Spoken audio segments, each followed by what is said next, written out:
about how to ask suggestion, how to give suggestion, and how to respond it.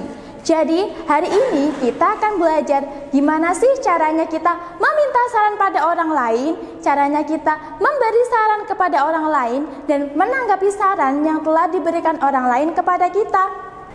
Sebelumnya kakak mau tanya, Sobat Pintar tahu nggak sih apa sih suggest itu? What does suggest mean? Suggest means to give a suggestion, that is to introduce or propose an idea or planning for someone's consideration. Jadi maksudnya suggest adalah memberi saran yang mana bisa berupa mengenalkan atau mengusulkan ide atau rencana untuk pertimbangan seseorang dalam mengambil sebuah keputusan. Gimana sih bentuknya suggestion itu? Suggestion can be in form, jadi bentuknya suggestion itu bisa berupa solution, solusi, idea, ide, planning, rencana, or advice atau nasihat. Dari animasi yang Sobat Pintar lihat sebelumnya, di situ ada anak-anak yang bosan.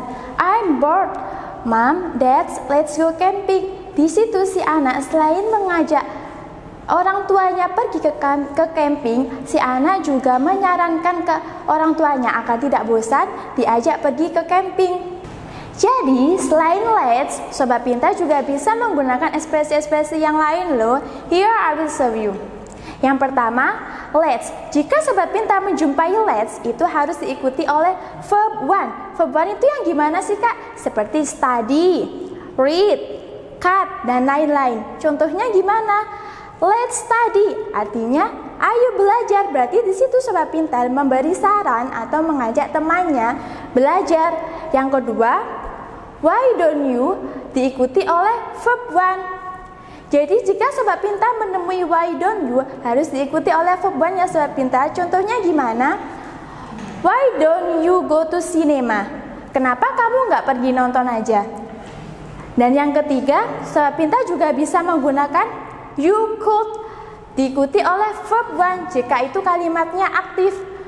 Di situ ada could. Sobat Pintar bisa mengetahui kalau could adalah salah satu modal auxiliaries di mana kalimat sesudahnya verbnya harus diikuti oleh verb one. Contohnya gimana? You could go home early. Kamu bisa pulang lebih cepat. Dan selanjutnya ada how about dan what about. Sekilas seperti mirip ya Sobat Pintar, how about dan what about. Tapi di situ ada perbedaannya loh. Jika how about itu harus diikuti oleh doing something or doing an activity, atau juga harus diikuti oleh verb ing. Contohnya, how about going to cinema? Bagaimana kalau nonton aja? Tapi jika what about itu harus diikuti oleh someone or something, harus diikuti oleh noun. Contohnya, what about cinema? Bagaimana kalau bioskop? Nah, di sini juga ada perbedaannya loh Sobat Pintar.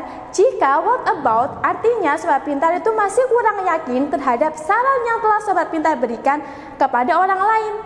Tapi jika Sobat Pintar menggunakan how about, di sini Sobat Pintar lebih yakin terhadap saran yang telah Sobat Pintar berikan kepada orang lain. Dan what about di sini juga bisa untuk menyatakan suatu keberatan loh Sobat Pintar, to make an objection. Contohnya gimana? Kakak bareng sama teman-teman kakak. Ternyata temannya kakak bilang, we are going to leave now. Kita mau pergi nih. Terus kakak jawab, what about me? I don't want to stay here alone. Bagaimana denganku? Aku nggak mau di sini sendiri. Di situ artinya kakak keberatan kalau kakak ditinggal sama teman-teman kakak. Selanjutnya ada I suggest that. Jika Sobat Pintar menjumpai I suggest that yang artinya aku menyarankan bahwa itu harus diikuti oleh noun clause. Contohnya gimana? I suggest that you need to visit your mom. Dan yang terakhir ada you should yang harus diikuti oleh verb one. Di sini should adalah termasuk salah satu contoh modal auxiliaries. Jadi jika Sobat Pintar menjumpai should dan could itu harus diikuti oleh verb one jika itu kalimatnya aktif. Contohnya gimana? You should visit your mom. Selain memberikan saran kepada orang lain, Sobat Pintar juga bisa meminta saran kepada orang lain loh. Gimana caranya? Dengan menggunakan modal shall and should. Contohnya gimana? shall we do the homework tomorrow? Apakah kita sebaiknya ngerjain PR besok? Atau, what should I do? Apa yang seharusnya aku lakukan? Atau, Sobat Pintar juga bisa menggunakan ekspresi-ekspresi yang lain, seperti, do you have any suggestion for me? Kamu punya saran nggak buatku? Atau, what do you recommend for me? Apa yang kamu rekomendasikan buatku? Atau yang terakhir, Sobat Pintar bisa menggunakan, do you have any idea? Punya ide nggak? Nah, itu tadi ekspresi-ekspresi yang kita gunakan untuk meminta saran kepada orang lain. Nah, setelah orang lain memberikan saran kepada kita, gak mungkin kan kita cuma diem aja, gak kasih respon, cuek aja. Kita harus menanggapi tentunya. Sobat Pintar bisa punya dua pilihan, you can accept it and you can decline it. Sobat Pintar bisa menerima saran dari orang lain, dan Sobat Pintar juga bisa menolak saran dari orang lain. Jika Sobat Pintar ingin menerima saran dari orang lain, Sobat Pintar bisa menggunakan ekspresi-ekspresi yang ada di samping. Contohnya, it sounds great. It sounds good to me. That is good idea. Let's do that. Okay, I will. Nah, itu tadi ekspresi-ekspresi yang bisa Sobat Pintar gunakan ketika Sobat Pintar menerima saran dari orang lain. Tapi, jika Sobat Pintar mau menolak, Sobat Pintar nggak boleh langsung pergi gitu aja atau dicuekin orangnya. Sobat Pintar harus menolak dengan cara yang sopan. Gimana caranya? Dengan menggunakan ekspresi-ekspresi yang ada di samping. Contohnya, I don't think that's good idea. I'm not sure about that. Atau Sobat Pintar bisa berkata, sorry, I don't feel like I have to go. Di saat Sobat Pintar menolak suggestion, Sobat Pintar juga bisa mengkasih alternatif lain. Dengan menggunakan apa? Dengan menggunakan I would rather yang artinya sama dengan I prefer atau aku lebih suka. Atau Sobat Pintar bisa menggunakan we had better yang artinya sama dengan we should. Contohnya gimana?